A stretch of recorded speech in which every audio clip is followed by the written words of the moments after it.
Hello and welcome to Moments in History. I'm Linda Shenton Matchett, author, speaker, and history geek. While researching my stories, I unearth tons of intriguing historical information that doesn't usually end up in my books. So I've created this channel to share these tidbits with you. I really appreciate you stopping by to watch. In honor of today being International Women's Day, and that is March 22nd, I thought I'd share a bit about the ways women served during World War II. Most of you have probably heard of Rosie the Riveter, the iconic image of a woman wearing coveralls with her hair pulled in a bun and toting a rivet gun in perfectly manicured nails. And as crucial as this role was, that I'll discuss later in the video, women served in countless other ways as well. Support for women in the workforce began at the very top. President Franklin Roosevelt said during one of his fireside chats, "There need no longer be any debate as to the place of women in the business life of this nation. The enlarging war effort calls for the services of every qualified and able-bodied person, man or woman." However, unlike what I experienced at home during my childhood, at this time there were boy jobs and girl jobs, and employment opportunities for women were limited. They could be teachers, secretaries, or nurses. In fact, nursing was considered so feminine that men were not allowed to be military nurses. Because of this mindset, when it came time to do their part in the early days of the war, women found themselves up against constraints about what they could and couldn't do. There were quote-unquote acceptable places they could volunteer or work.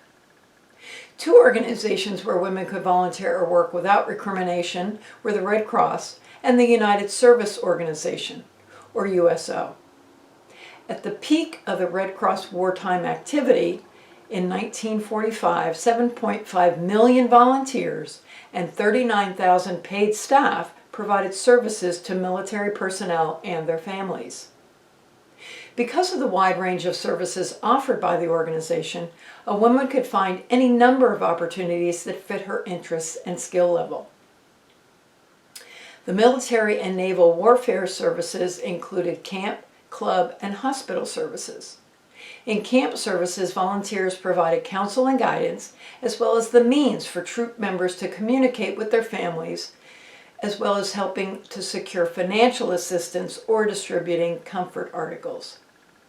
Club services were made available to those serving overseas. There were permanent service clubs, traveling clubmobiles, and other recreational facilities.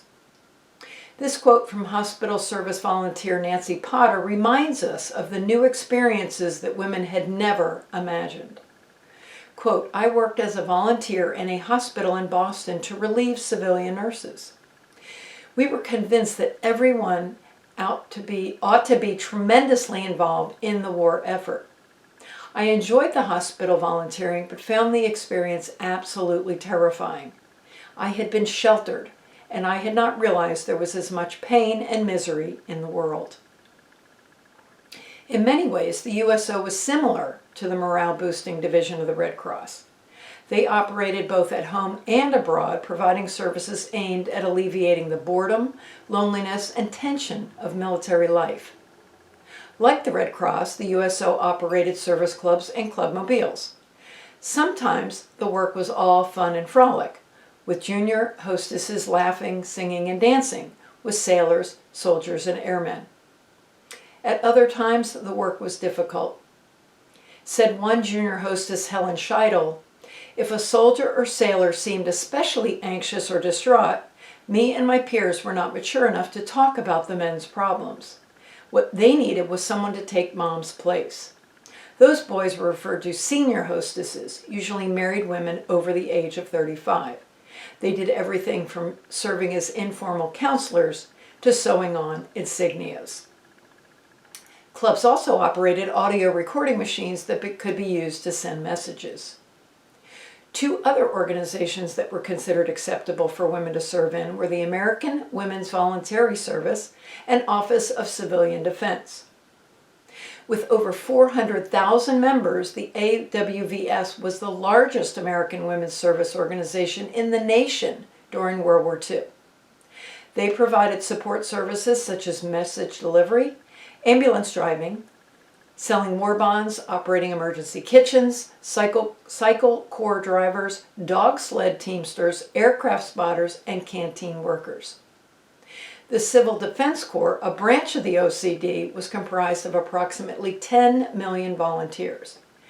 Their handbook specified the following jobs that could be performed by women: Staff Corps, Driver Corps, Messengers, Air Raid Wardens, Emergency Food and Housing Workers, and Nurse Aid Corps. Jobs they were prohibited from doing included rescue squads, auxiliary police, bomb squads, auxiliary firemen, fire watchers, demolition and clearance crews, road repair crews, and decontamination squads. As mentioned earlier, women also entered the workforce in factories and became welders, riveters, electricians, fitters, assemblers, manufacturing everything from jeeps, tanks, and planes to camouflage netting and parachutes and bombs. Unfortunately, despite industry's need for these women to fill the jobs vacated by men, resistance was strong, and by all reports, particularly so in the shipping industry. It was a rare factory that had less than 45% of its workforce composed of women. In some plants, it was as high as 80%. Minneapolis-based Strato Equipment, a designer of high-altitude pressure suits for pilots, boasted a female workforce of 100%, the only male being the department store dummy. Rachel Ray worked for Convair, an aircraft manufacturing company, and was never the same after that experience. I did one special riveting job, hand riveting, that could not be done by machine. I worked on that job for 3 months, 10 hours a day, 6 days a week, and slapped 3/8 or 3/4 inch rivets by hand that no one else would do. I didn't have that kind of confidence growing up because I didn't have that opportunity. Convair was the first time in my life I had the chance to prove I could do something, and I did. Sally Martin was part of the Women's Land Army, the organization responsible for working the agricultural industry. Many of these women didn't even know how to drive a car, yet they volunteered by the millions to replace men on farms. They learned how to operate tractors, combines, and other equipment. And they weren't paid nearly as much as those who worked in the defense industry. But as Mary put it, no matter how heavy the hay we pitched, how our backs ached from weeding, or how stubborn the team we're driving, we always had the secret joy that we were helping the war effort. Women also served in uniform, and eventually each of the armed forces created auxiliary organizations. The Army had the WWIIs, the Air Force had the WAFs, the Navy had the WAVES, and the Coast Guard the SPARs. The Marines decided they did not need a clever acronym for their females. Instead, they were simply called Marines. As part of the forces, women served stateside and overseas, but did not receive military status or veterans benefits until well after the war. Then there were the women who reported on the war. Of the nearly 2,000 journalists certified by the U.S. government, only 127 of them were women. Given the rank of captain, correspondents wore uniforms. The rank was theoretical, assigned to them to allow leverage should they be captured by the enemy. In uniform, they would not be viewed as spies. Many more women went over on their own dime by hitching rides in planes, jeeps, and boats to write of their own experiences.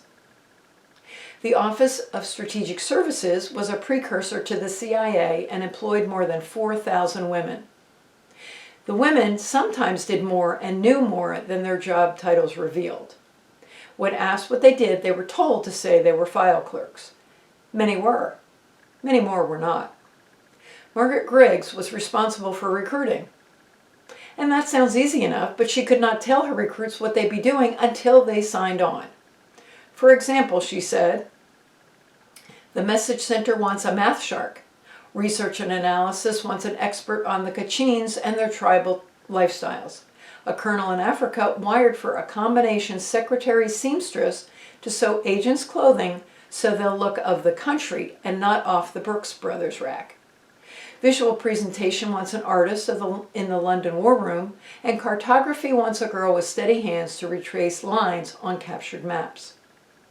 Then there were the few who had jobs that gave them some of the most active and direct involvement in the strategic aspects of the war. The only catch was, in order to do that kind of work, a woman had to become someone else. She had to become a spy. Not always the glamorous life one would imagine. Amy Thorpe Pack said after the war, "I hope and believe I was a patriot. There is no rule of thumb for patriotisms. My supervisors told me that the result of my work saved thousands of British and American lives. Even one would have made it worthwhile. It involved me in situations from which respectable women drew back, but mine was total commitment.